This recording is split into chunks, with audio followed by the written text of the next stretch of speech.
Good morning बच्चों। आप लोग कायिक जनन के विभिन्न विधियां से अवगत हो चुके हो। आज एक नई तकनीक मैं आपको बताने जा रहा हूं और ये भी कायिक विधि के अंतर्गत ही आता है। ये इसे कहते हैं सूक्ष्म प्रवर्धन। अंग्रेजी में ये कहलाता है माइक्रो प्रोपेगेशन। तो ये कायिक जनन की सबसे आधुनिक विधि है। विज्ञान की तरक्की के साथ ये विधि का विकास हुआ है। और इस विधि में करते क्या है कि इस विधि में जिस पौधे का संवर्धन करना होता है उससे थोड़ा सा ऊतक ले करके और उसी के संवर्धन के द्वारा हजारों की संख्या में पादप प्राप्त किया जा सकता है। ये विधि आप लोगों ने सुन रखा होगा ना, ये टिश्यू कल्चर, सेल कल्चर। तो ये विधि जो है इसी टिश्यू कल्चर और सेल कल्चर पर ही आधारित है। इसी विधि को अपना करके हम पौधे के एक छोटे से समूह ऊतक से हजारों की संख्या में उसी प्रकार के पौधे तैयार कर सकते हैं। तो इसमें करते क्या है कि उस मात्र पौधे के किसी भी भाग से थोड़ा सा ऊतक ले करके उसे अजर्म माने एसेप्टिक कंडीशन में और नियंत्रित दशा में कंट्रोल कंडीशन में रख के उचित माध्यम का पोषण देते हैं। पोषण का उचित माध्यम में रख करके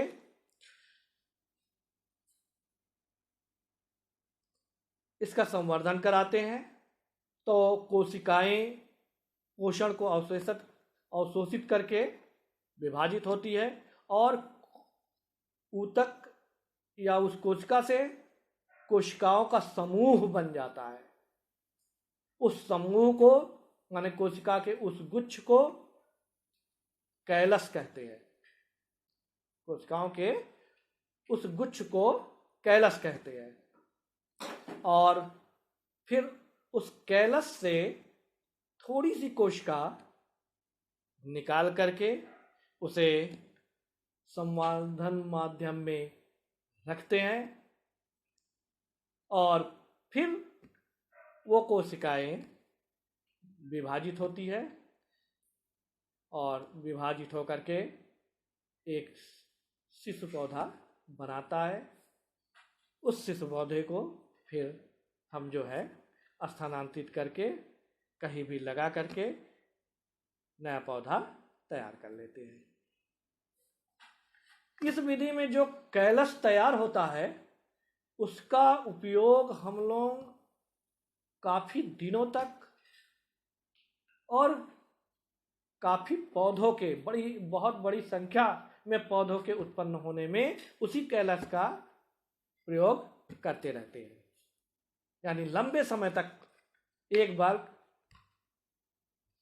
अगर हम कैलस प्राप्त कर लेते हैं पौधे से तो उस कैलस का उपयोग थोड़ी थोड़ी कोशिका ले करके काफी लंबे समय तक, काफी दिनों तक उन्हीं से बहुत अधिक संख्या में पौधों का संवर्धन करते रहते हैं।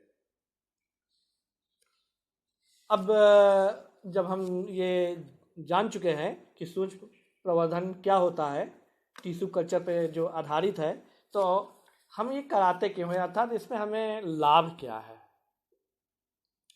तो लाभ ये है, सबसे पहला लाभ ये है कि इस प्रक्रिया में बहुत ही कम समय में बहुत ही कम स्थान पर अधिक से अधिक संख्या में पौधे का संवर्धन या प्रवर्धन किया जा सकता है।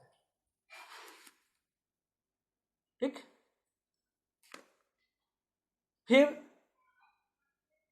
सूक्ष्म प्रवर्धन द्वारा जो पौधे तैयार होते हैं उसमें विषाणु जनित रोग नहीं होते। ठीक है। और फिर इस कल्चर से ये भी होता है कि जैसे आप जानते हो कि कुछ पौधे जो है एक लिंगी होते हैं और मादा अलग होता है, नर पौधे अलग होते हैं, जैसे पपीता। और अगर हम कोई पौधा उगा रहे हैं वहाँ केवल नर ही पौधा हम लगाए तो उसमें कभी फल या बीज नहीं बनता। तो ऐसे पौधे को उगाने से हमें कोई फल प्राप्त नहीं होता है।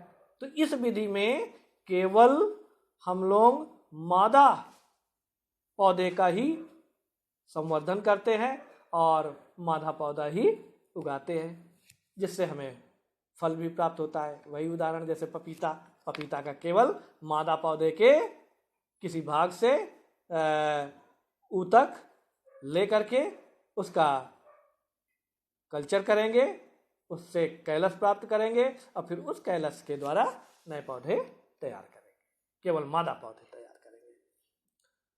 चौथी क्या विशेषता है? इस पौधा में या जो इस विधि द्वारा जो पौधे तैयार होते हैं वो रोग मुक्त होते हैं, अर्थात उस पर जो है कोई रोग नहीं लगता है। फिर ये विधि जो है हमें अपने खाद्यान्न वगैरह अथवा जो भी हम इस विधि के द्वारा तैयार कर सकते हैं उनके उपज बढ़ाने में काफ़ी मदद मिलती है। और दूसरी बात ये कि मान लीजिए हमें कोई अच्छे गुण वाला पौधा प्राप्त हो गया है और अब हम इसी गुण का पौधा ही चाहते हैं, तो इस विधि के द्वारा ही हम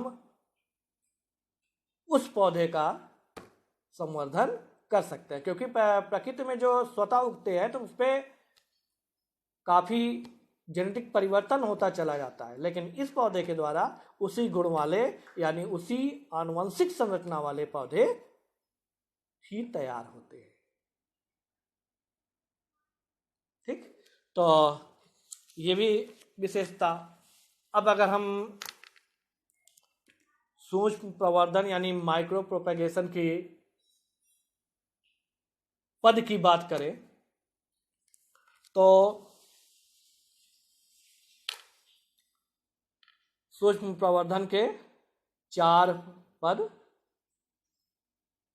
होते हैं। पहले पद में पौधे से ऊतक प्राप्त करके उसे पोषण माध्यम में रख करके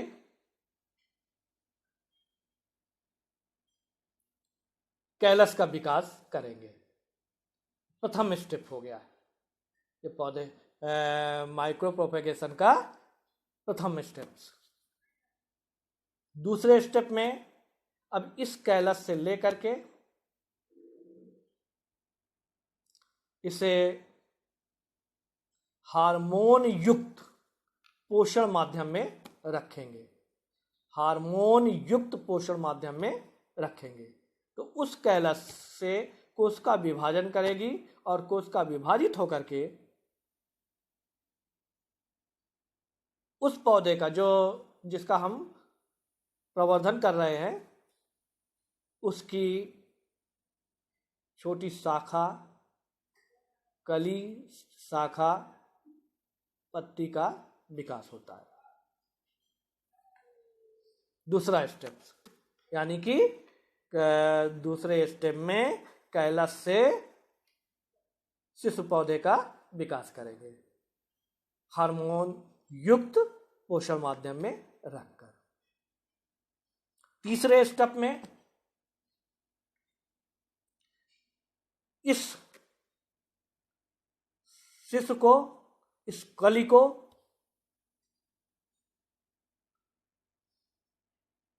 एक अन्य पोषण माध्यम में स्थानित करके या परिवर्तित पोषण माध्यम में स्थानांतरित करके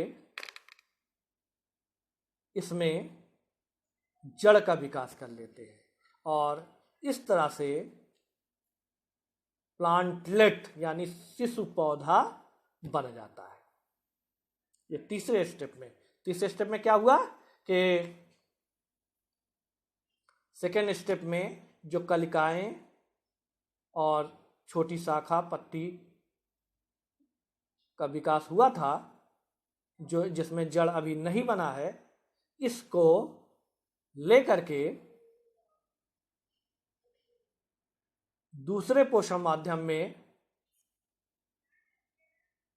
यानी परिवर्तित माध्यम में रखकर पोषण कराते हैं तो इनमें जड़ का विकास हो जाता है और एक शिशु पौधा तैयार हो जाता है। अब इस शिशु पौधे को चौथे स्टेप में इस शिशु पौधे को किसी गमले में लगा करके पौधे का विकास कर लिया जाता है। तो ये सूक्ष्म प्रवर्धन के स्टेप्स हो गए जो कि 4 स्टेप में पूरे किए जा सकते हैं। अब ये सूक्ष्म प्रवर्धन जो 4 हमने स्टेप बताए हैं, इनमें कुछ प्रवर्धनों में इसको कम भी किया जा सकता है। जैसे हमने यहाँ पे टिश्यू से कल्चर किया, अगर इस प्रवर्धन को हम 3 स्टेप और 2 स्टेप में भी पूरा कर सकते हैं। इसके लिए टिश्यू के स्थान पर